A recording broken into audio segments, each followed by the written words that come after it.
What is going on, my super sexy lemon nation? Today we are going to be talking about the future of 2024's horror movies, and I'm excited to actually discuss a little bit more about this and what also my opinion is on these films. And we are going to be kind of diving into kind of the description of what these movies are about, what we can expect, and how much more we can actually gain from these sequels, possible prequels, or even original content that has been written for the screen. 2023 is a very stressful time for Hollywood, right next to COVID, but also a way for us all to kind of look back and kind of visualize what the future can hold for horror films in Hollywood as a whole. Guys, if you haven't already, like this video, subscribe to the YouTube channel, as well as turn those notification bell buttons on because you want to be notified on every single video that I'll be dropping. But thank you guys so much. Let's get started. So diving into our very first movie today, we have Imaginary. Now, the trailer for Imaginary was honestly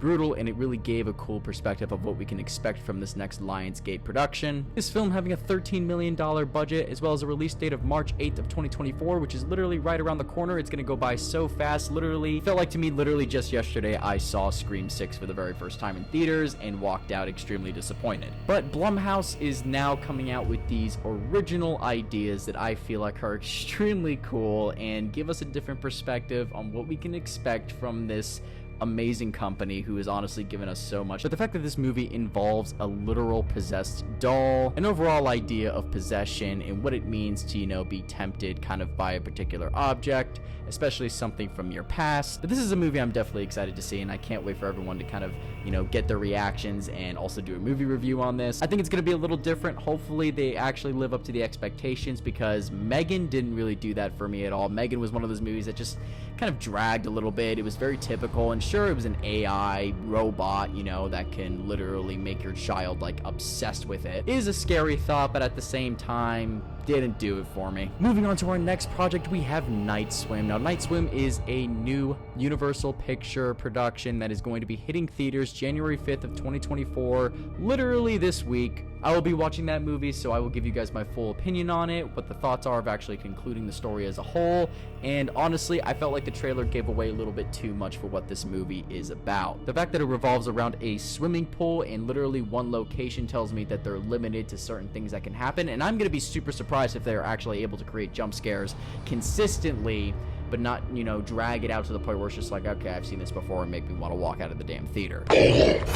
Next, we have Beetlejuice 2. Now, I've only seen the original Beetlejuice once in my entire life. I'm actually, considering going back in time and rewatching it, but the fact that this is also directed by Tim Burton, who is the original director of Beetlejuice, gives me a different perspective of what they can actually do for this American fantasy horror film. Moving on, we have The Strangers Chapter 1. Now, this is going to be a 3-part series, basically 3 separate movies that contain and revolve around the original slasher flick, The Strangers. This movie has a release date of May 17th of 2024, directed by Rennie Harlin. Looks like that this guy directed The Exorcist beginning back in 2004, as well as Die Hard 2, including The Long Kiss Goodnight, which are, films that I've definitely seen before. I wouldn't say they're my favorite. Coming up next, we have The Watchers, a horror mystery with a release date of June 7th of 2024. This movie is actually going to be an interesting factor, considering the fact this is directed by M. Night Shyamalan's daughter, who actually helped and co-directed the movie Old with him. I was a huge fan of Old, and honestly, I'm considering doing a movie review of that one because I'm a huge M. Night Shyamalan fan. Warner Brothers is honestly on a roll right now with creating really interesting psychological horror films,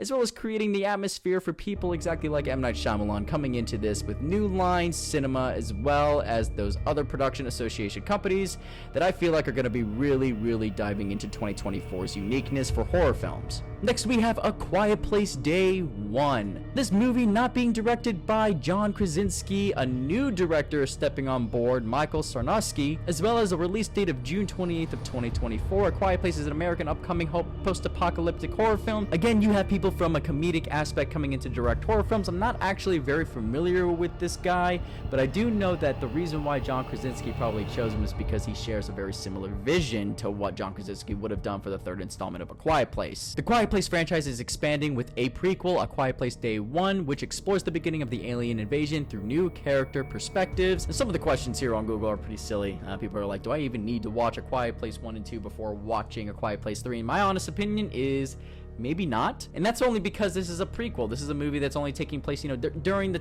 beginning of all of this. And I really do love what John Krasinski did with the last two films, because you brought yourself to a new elevated genre that really explains itself from a monster perspective. Monster films in general are one of my favorites. I hope to actually make one day. I do have one that I have been literally writing for fucking forever right now, and I do believe that when I have the right budget to do it, it will happen. This is also a movie that I want to shoot on IMAX eventually, so whenever I get to that point, hopefully the dream does come true there. I can make my first monster film. So guys, I know there are tons of other horror films that I can definitely put in this video, but I'm going to keep it short, sweet, and simple today. Give you the most anticipated in my opinion, but also what other people are saying as well.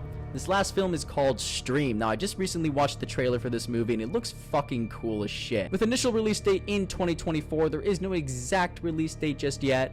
But this is definitely a movie I'm definitely excited to see, considering the fact that this was also a movie that has to do with Damien Leone, who is one of the executive producers on the film. Now, I'm a huge fan of the Terrifier films, and honestly, I want to kind of surprise you with this last one. Of course, that being Terrifier 3. I'm extremely excited to see what they do with Terrifier 3. I love the teaser trailer. Art the Clown is actually just such a brutal motherfucker that just doesn't take shit from people, and no matter what, he'll keep coming for you until he gets you. And honestly, just recently watching Terrifier 2, which I love that movie. I thought that was so much better than the first one, for sure. I think, you know, with the budget that they had for the first one, they did a great job with it, but considering the fact that they had a bigger budget for the second one, just made it all so much better. Guys, what do you think about all of these different movies? There is so much stuff that is just, you know, you just can't fucking help but be excited about it. 2024 is going to be a big year for horror movies, as well as leading into 2025. Hopefully we can get some more slasher films, because, you know, the other two slasher films that I'm really excited about, of course, you all know Scream 7 has been delayed. The director, actors, everyone has pretty much left the project, leaving only Kevin Williamson and Guy Busick in the dust for it. If you guys want to see a video about that, click the link right up here in the title card, because I think you guys are really going to like that video. And considering the fact that all of this shit is just coming in full circle for the film in series itself, it's just a fucking nightmare. What are your guys' thoughts about this movie? Leave your thoughts and comments down below. Subscribe to the Lemon Nation if you fucking haven't already. Of course, I do like other films as well. I'm not just obsessed with horror films. Get over yourselves, everyone. But this is a horror movie channel. I think once I hit 25k subscribers on this channel, I will definitely consider moving towards doing other films and other genres as well. I know I asked you guys that question on my community page, but I do kind of think it's best for me to stick with horror films right now, considering that that's the genre I want to make as a filmmaker too. If you guys haven't already, watch the teaser trailer for my short film Beautiful, which will be hitting film festivals in March 2024 this year, obviously. I gotta get used to saying that. 2024. It's not 2023. 2024. But other than that, guys, thank you all so much, my Lemon Nation. I fucking love you all, and of course, never forget that lemons fly.